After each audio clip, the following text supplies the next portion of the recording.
folks, it's Andrew from Red, and today we're going to be talking about flexible LED light pads, sometimes called wraps or belts, and we'll be talking about some of the pros and cons of these, why you might want them instead of a panel, and some of the tips and hacks that I've learned while I was reviewing some of these pads. If you want to see the full review, it's on our website, GambaRed.com, and we review some of the top products, some of the top pads on the market. And these are the top, one of my first criteria is always for price and accessibility. So some of these panels and pads are on Amazon, through certain resellers, through eBay, on Alibaba, order on their website. So there's a lot of accessibility and they really don't cost a lot. So that's what I look for when I'm trying to review certain products, make sure they're accessible to the consumer and people aren't price gouging or telling you that they've got some special secret sauce like pulsing or whatever.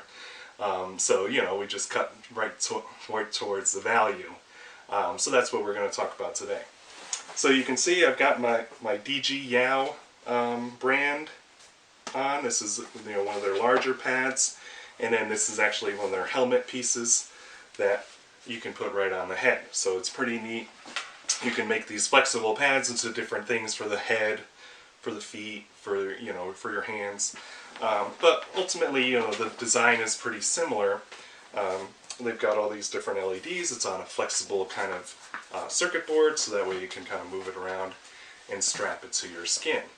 And that's one of the biggest things compared to a panel, is that obviously the panel's a little bit more rigid. Usually you mount it, or it's on a stand, it's in a fixed position, and you have to be somewhat close to it. So, you can have this nice big panel, and then you kind of have to strip down naked, stand in front of it for 10 minutes or so, and, what else can you do while you're standing in front of a panel? Maybe you'll check your phone, or, some companies kind of show people doing little workouts in front of it. Juve has started to show people doing this, like, mermaid pose in front of their panels, that's a fun idea. I don't think that's a very comfortable pose to hold for 10 minutes during a treatment. So when you start to think this through of, like, do you really want to stand in front of a panel for 10 minutes or so a day and strip down in the middle of your house? I don't know. It might be your choice. I don't know. So let's say you got a pad, and usually they come with some Velcro grips, and then you can strap it on wherever you want. Obviously you want to be right on the skin, and sometimes you can even kind of put it under your clothing or under your shirt, and then you can strap it on. So you can strap it on anywhere you want. And if the pad has a battery with it, then you can kind of walk around the house or do your errands or whatever. If it doesn't have a battery, then you're still kind of tethered to a cord, and however far that cord is. So you got to watch out for certain pads have a battery or not, or you could buy a battery as a separate option, and we'll talk about that in a minute.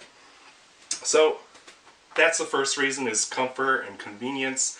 You can just strap it on you, you can multitask, you can be on a computer, you can watch TV, you can do whatever you want, read a book, and it's hands-free, there's nothing obstructing you. You just got it strapped right on you. So that's the number one. That's usually the most convenient thing.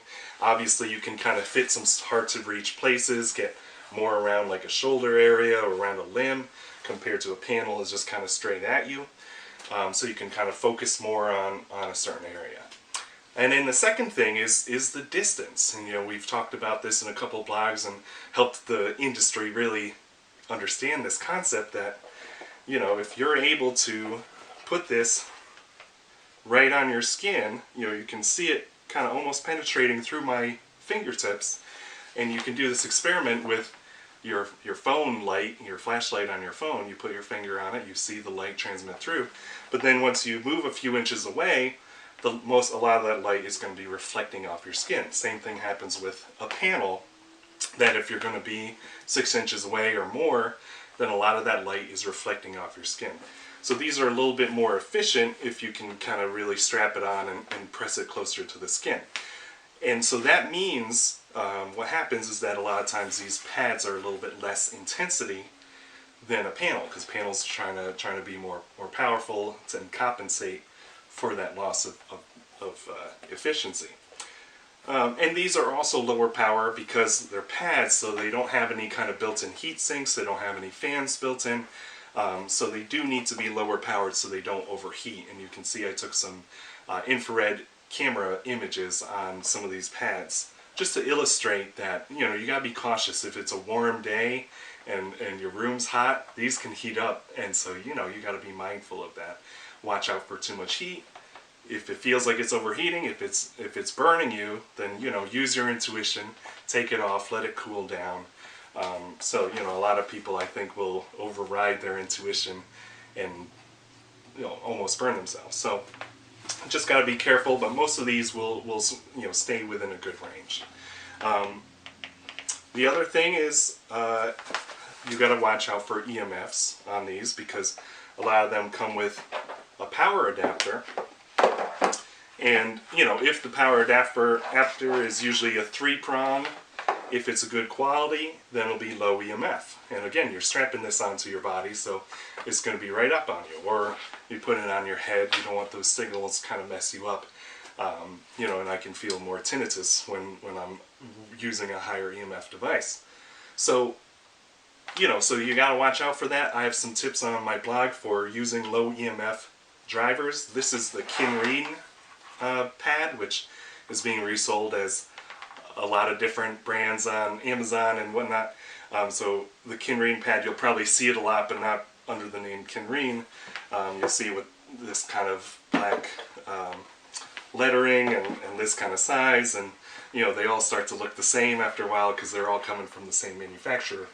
So this one is actually low EMF, and they also come with a little adapter that lets you plug it into a USB. So you could plug it into a USB you know, battery bank like you use to charge a phone. You could charge it off the battery and be practically zero EMF because it's just DC power.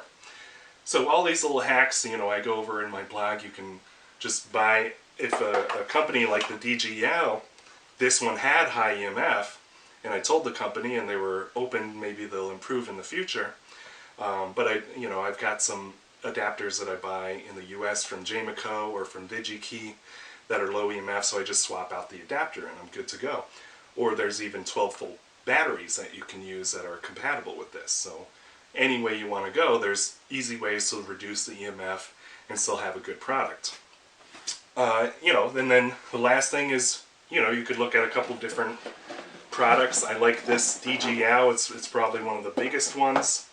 Like I said, the Kinreen is a very nice size. It's got a pretty high power, almost 30 milliwatts per centimeter squared. That's pretty high for a pad.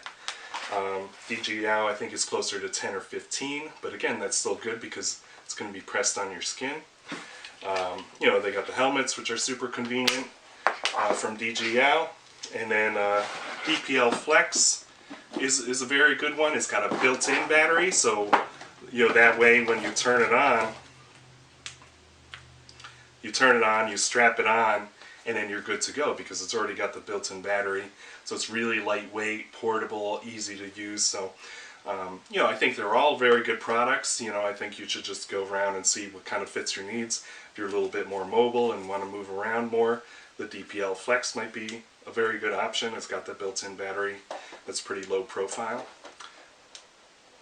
And then we've got the Walgreens brand, which was very surprising to me to see at a local pharmacy, to see red light therapy. You know, I've never seen that before.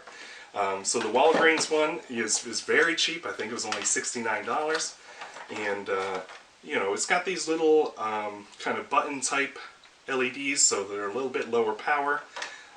It's just got a simple USB adapter, kind of like a cell phone adapter. So it's a little bit higher EMF, but again, you just swap it out for a lower EMF adapter or battery, and it should work fine. But overall, for the size and the, you know, not being high EMF and being a little bit lower power, it's probably on the lower value end, but it's very convenient to pick up at the store, and maybe you can, you can return it if you don't like it. So it's really impressive to see these products popping up at Walgreens. So anyway, yeah, you know, there's some good options out there for flexible LED pads. Like I said, there's obviously some pros to using a pad compared to a panel.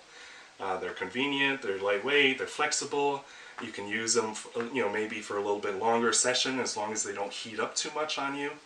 And then, just some clever hacks about avoiding EMFs. It's usually pretty straightforward to swap out an adapter or test out the EMFs and make sure they're good for you. So that's it. That's my review on flexible LED pads. I think they're a great part of the market and offer some great versatility and options for people that might, benefit more from a little bit more targeted around joints and strapping on and being able to walk around the house. So thanks for tuning in. Hopefully this helped. We'll see you next time.